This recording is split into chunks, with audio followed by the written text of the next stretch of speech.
NBC5 medical expert Dr. Robin Miller joining us now for this week's Focus on Health. Thanks so much for being here, Dr. Miller. Thanks for having me. Let's get to our very first question. This is me. Which country has the least confidence in the safety of vaccines? A recent study of 60,000 people across 97 countries asked whether they consider vaccines to be important, safe, effective, and compatible with their religious beliefs.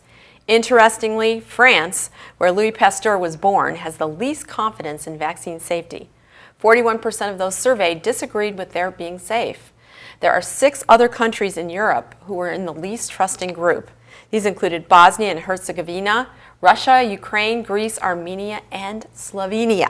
Now, which countries were the most trusting? Southeast Asian countries, especially Bangladesh, where they've seen the benefit of vaccines. Interesting. Yes.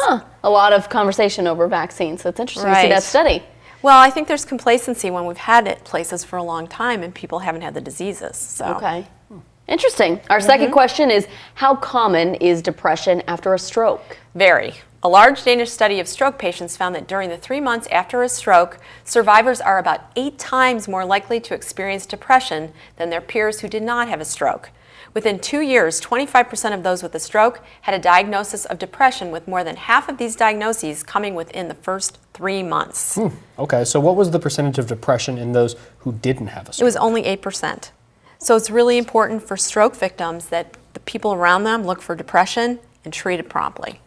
Get it early. Yes. Okay. All right, so our last question is the one we teased. Is video gaming good or bad for children? Oh, this is an interesting one. It looks like 1 hour a week could be good. A study of 2,442 children between the ages of 7 and 11 found that those who played video games 1 hour a week had better motor skills and higher school achievement scores. But there were no further benefits when children were playing more than 2 hours a week. Now, on the extreme side, what about those who were playing 9 or more hours of games a week? There were a lot of social problems, trouble getting along with peers, behaving at school. It was a big deal. So. Okay. That much gaming is not good for kids. Yeah, trying to limit that. Okay. Absolutely. Very good. All right, we want to let you know that you can send your questions in to Dr. Robin Miller right there at the address on your screen, or better yet, email them in, drmiller@kobi5.com. Look for the answers to your questions right here next Tuesday night. Dr. Miller, always a pleasure. Thanks so much for Thank being you. here.